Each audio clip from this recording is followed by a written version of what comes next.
Well, hello friends, Coach Bob with you today, and today I've got a great topic of conversation for you. Pearson and I have ridden up to Monticello this morning to get Coach Vic some guava and cream cheese pastries, some pastelitos up here. She used to drink those when she worked at the police department. Yes, she worked at the police department as a dispatcher as a young woman, and you know, the Cuban culture was huge down there, and she used to every morning get her guava pastry. And so it's about, the way I go, it's about 30-40 miles up here. So I'm going to ride the 30 or 40 home. So yeah, 80-mile ride. That's 20 miles per pastry.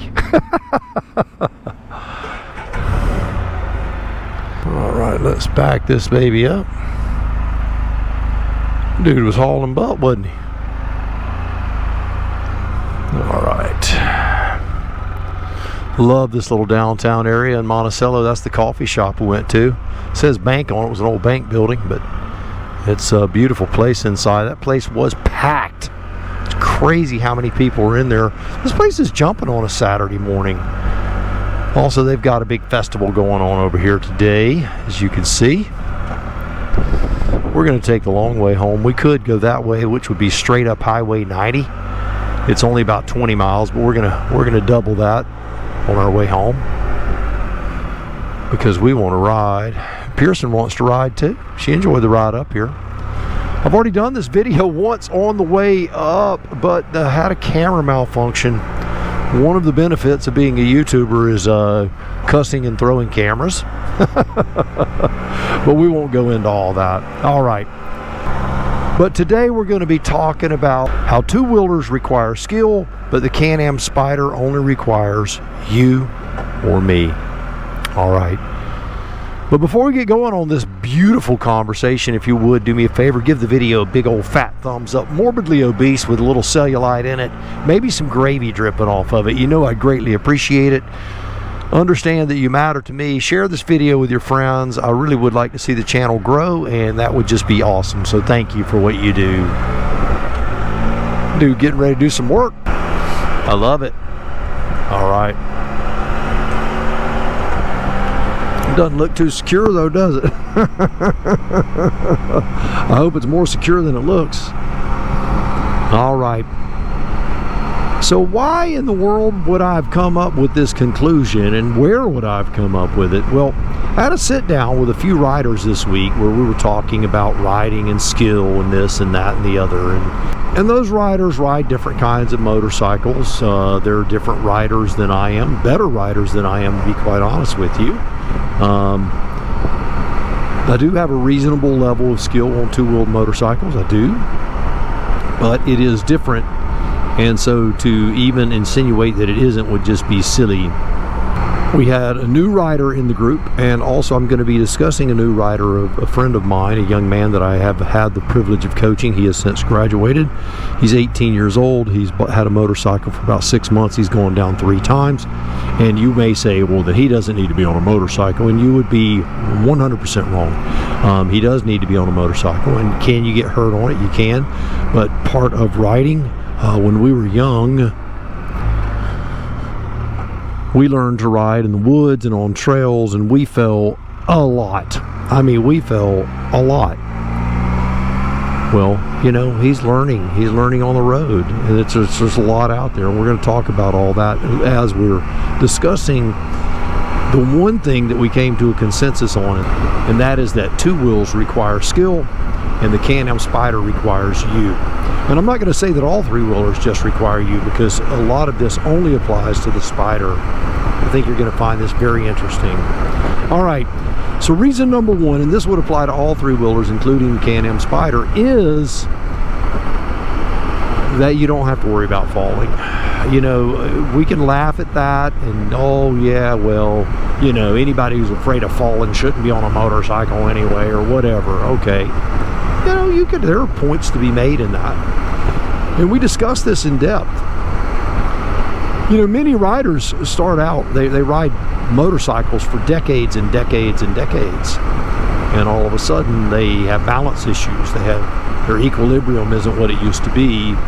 and they still want this. So what do? They get a Can-Am Spyder and they go for a ride. Or you're a new rider. And you're trying to figure in right hand throttle, right hand brake, right foot brake, left hand clutch, left foot shift. All of these things require discipline and mind and skill and order and reaction where you're not thinking about these things. And so while you're learning this skill, you're prone to run into stuff, run over holes, hit glass, hit this, hit that, not stop properly, whatever, and you fall. And it hurts. It does. It hurts. Don't let anybody tell you. I can tell you whether you're wearing your gear or not, it hurts. And the gear does help. I wear it. I believe in it. But understand that when you fall, it does hurt. All right, so number one, the risk of falling, you don't have to deal with. Pretty obvious one on that. So number 2 and 3 are similar, although they're the opposite of one another, and that's this. Number 1 is acceleration. As you're learning to use a clutch and a throttle and gear shift, it can be very complex, man. And here in Tallahassee, I know Florida, you're looking at this road and you're going, Coach, it's a pancake there. In town in Tallahassee, we've got hills all over the place. And if you don't have your game together, you're not going to have a good time with a clutch. You're going to be up and down that hill, rolling backwards and getting very, very frustrated. So learning that, and then you stall it, and you're in the middle of an intersection, and there's cars everywhere. And you may be saying, well, Coach, you shouldn't be riding in busy traffic when you're learning to ride. It doesn't take learning to ride. All it takes is a mistake, a small mistake, an issue where you're panicking because, other cars are around and they're rushing you and everybody's in a hurry and everybody's rude. People are honking their horns and being nasty to you, and you just panic and you stall it, and there you are. And then when you're trying to take off, the bike does the little shudder to the stop as you stall it. You fall over. It happens. I've seen it happen. Heck, I've done it. It was 50 years ago, but I've done it. And here's the third topic, and this is the most critical. This is stopping. Stopping on this thing is super duper duper easy. When you hit the brake, if I'm in a turn and I tap the brake, it doesn't square me off. It doesn't straighten me out. It doesn't stand me up. This lady's on one of these like recumbent bicycles where you stand up like you're on an elliptical. It's on an elliptical. See that? Isn't that cool? No seat on that bike. You just stand there. You're on an elliptical. And you're just riding it up and down the road. Pretty cool. No coasting allowed on that one.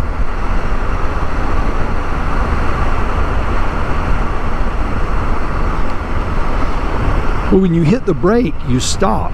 On a motorcycle, you would think that you would just stop, right? It makes sense. It's a brake. That's what it's designed for. But we know that in emergency braking, your primary forces of stopping is in the front brake. And that's a good thing and a bad thing. I remember as a kid, people telling us, go light on the front brake, go light on the front brake. And as you get older, you learn 80% of your stopping is in your front brake. Go light on it, but you go hard enough to stop. You've got to learn it.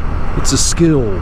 The way you feather it, the way you graduate it, all of that stuff, it's a skill. And if you grab too much of it, even with ABS and you hit a slick spot in the road, you're going down. You may not go down, but chances are you are. So, and then there's the rear brake. Now the rear brake doesn't have a tremendous amount of stopping force on a two-wheeled motorcycle. However, what it will do though is it will help. It will assist in braking. But also what it can do is when you punch that pedal, you can lock that tire up. Now even with ABS, if you're hitting oil and water, it will try to, avoid you going down. But it can only do so much. In MotoGP, everything is around braking. Anyone can just go fast in a straight line. But braking and cornering, it all ties together. It is an unbelievable amount of skill.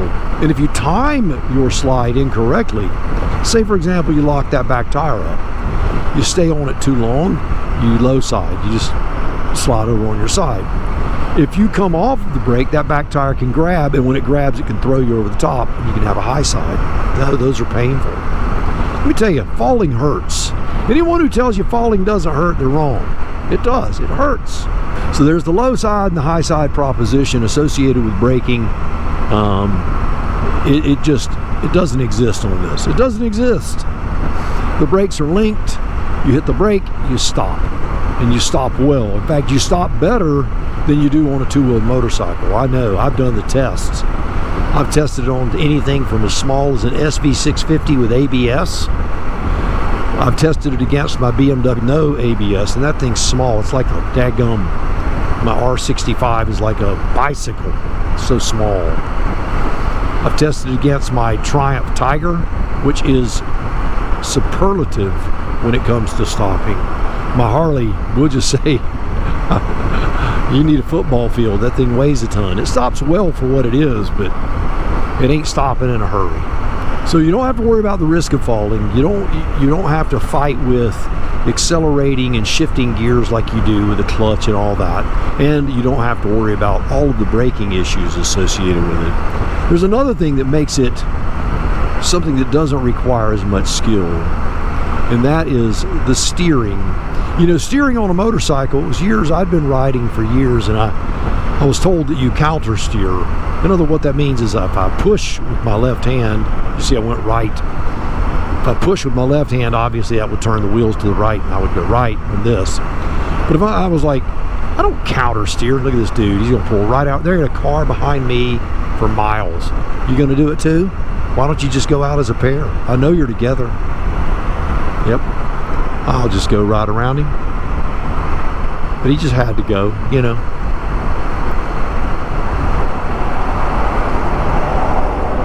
On a motorcycle, when you're over 20 miles an hour, if you push with your left hand, which would turn the wheel to the right, you're going to go left.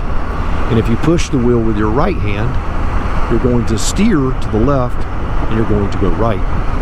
It's called counter steering. And counter steering is how you maneuver a motorcycle at speeds. I did not believe that. I had to go out. I'd been doing it for years. I was probably in my late teens, early 20s when someone mentioned this to me.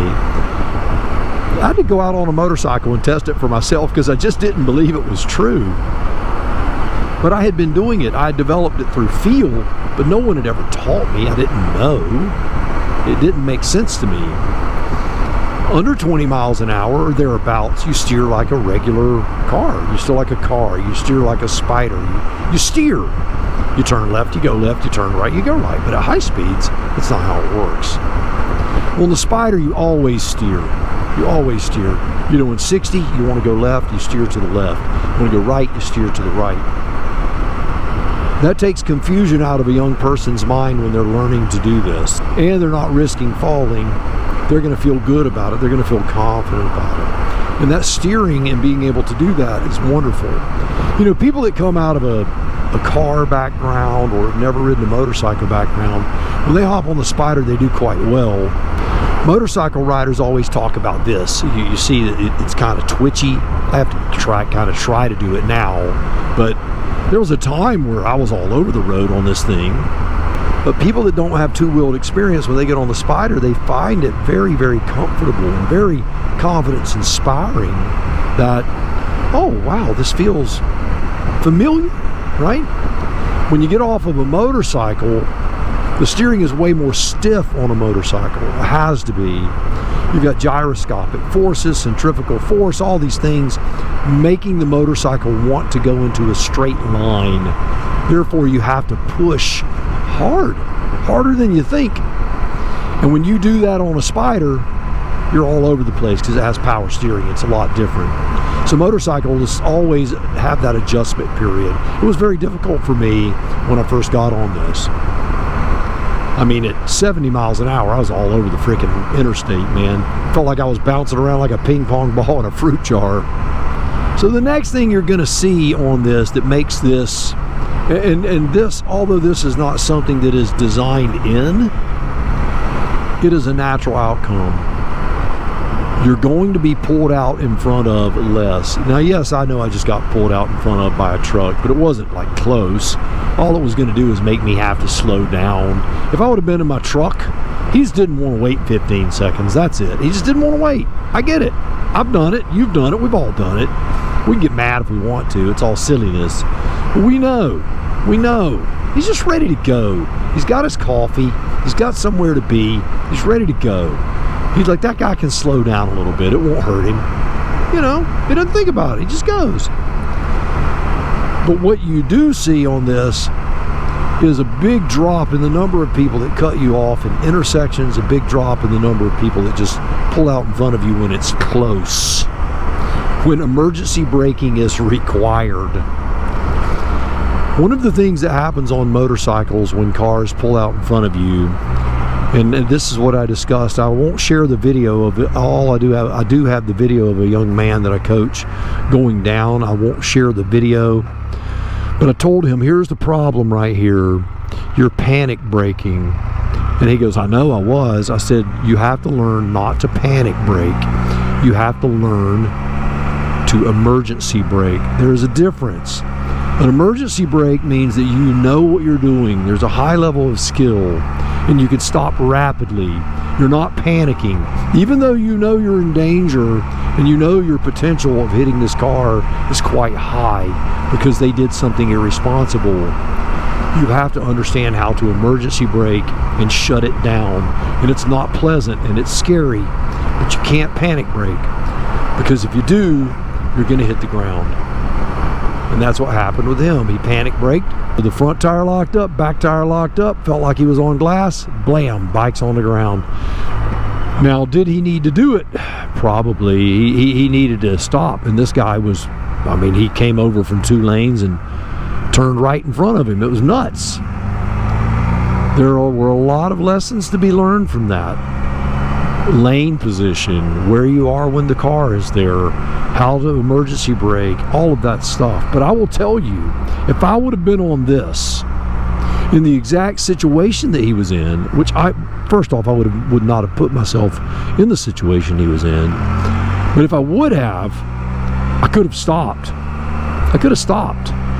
And then the other possibility is that vehicle would have seen me. They never saw him. They turned into a parking lot, stopped, filled up with gas, and he stopped them on the way out of the parking lot. They never even saw him. They never heard him. They never saw him. He was on the ground. Boom. There it was. So the visibility that we have on this is well worth it. It's dollars in the bank. It's safety in the bank. Nothing's foolproof, and there are fools out there. So that's just the way it is. All right, and the very last reason that two-wheelers require skill and this requires you is the one thing that this machine will give you, and that's confidence. Confidence is something that is so important in riding. I'm not talking about arrogance. I'm not talking about I can't get hurt. That's not confidence. That's stupidity. Oh, I'd be walking this time of day. Ooh, look at him, man. He's walking, not facing traffic. At least he was far off the road. Man, I'd be facing traffic. I'd want to see what's coming at me. But fear, that anxiety when you get on a motorcycle, when you're learning, I haven't experienced that in over 50 years. And many of you haven't either. But we can't belittle what happens in someone's mind. And depending on when you're learning to ride, you may be learning to ride in your 20s or 30s. You may have children. And all of a sudden, you're wanting to get out there and ride a motorcycle. And you get on two wheels and you drop it and you do this and this happens and that happens. All of a sudden, you find yourself afraid. The Spyder you can get on, and within just a ride or two, you have confidence. You may not feel that you're the best. You may feel that you have to really watch your line, or your braking distances could be better. The twitchiness of the steering, you could do a better job. But your confidence of not getting hurt, of not getting killed, you can go out with a certain amount of confidence and feel good about it. And that is wonderful. And that right there, I think, is the one thing that makes this fun and makes it require just us. Because anyone can ride it. I'm going to close out with one more thing, but before I do, if you would give the video a big old thumbs up, you know I would appreciate it really, really a lot. But I'm going to close out with this. I have started experiencing nerve pain in my hips quite severely. It's been going on for at least 5 years, and it's progressive. And I knew it was going to sometime in my life. My uncles, all of them on my mother's side, they were all on walkers before they were 60, right?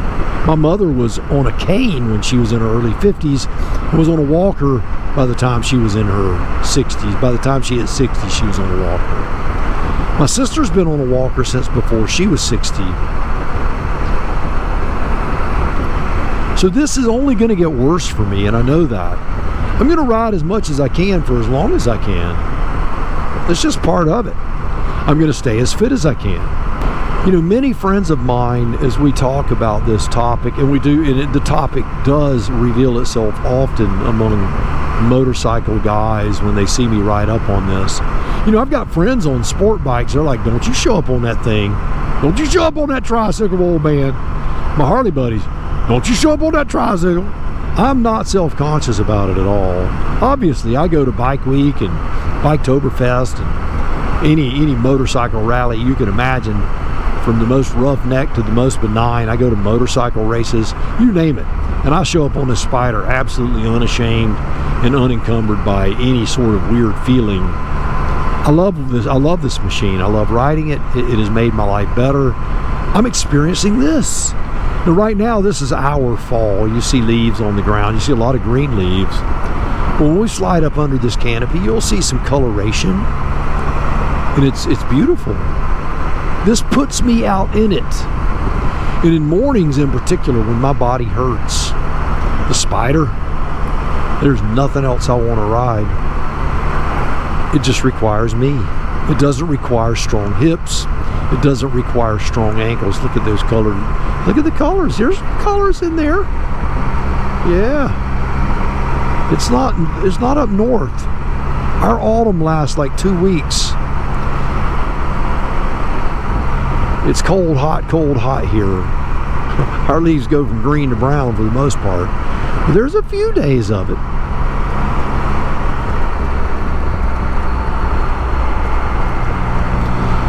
You know, it was in the 20s one day last week, and then the next day it was in the 90s. That makes no sense.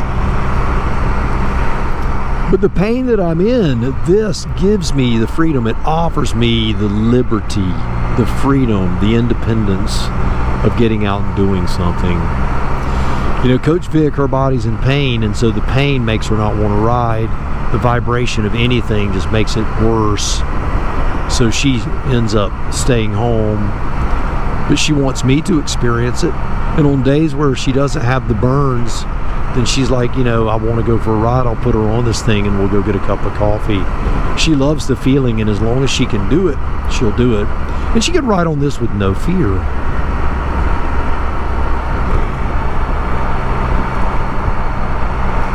This is a beautiful road to bike ride on. I used to ride on. It's narrow, and most of the drivers know that bike riders are out here all the time, so they're pretty conscientious about it, and very, very polite. They take the time to give you plenty of room. Look at this little canopy. I'm going to slow down. Look at this. Isn't this beautiful?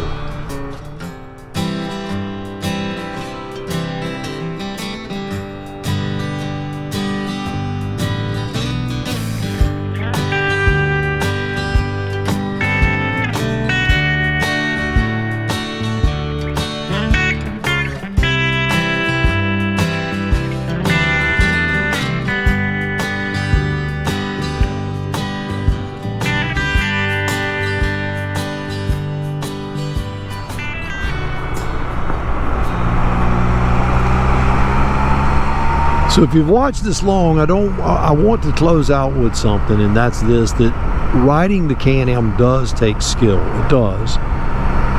And riding it confidently and comfortably does take skill. But all of the things that we mentioned are true. It takes a much higher level of skill to ride a two-wheeled motorcycle, much higher. And the fact that when you do, make a mistake, it is much less forgiving, way less forgiving. I'm not putting down two wheels. You guys know I ride two wheels all the time and I love it.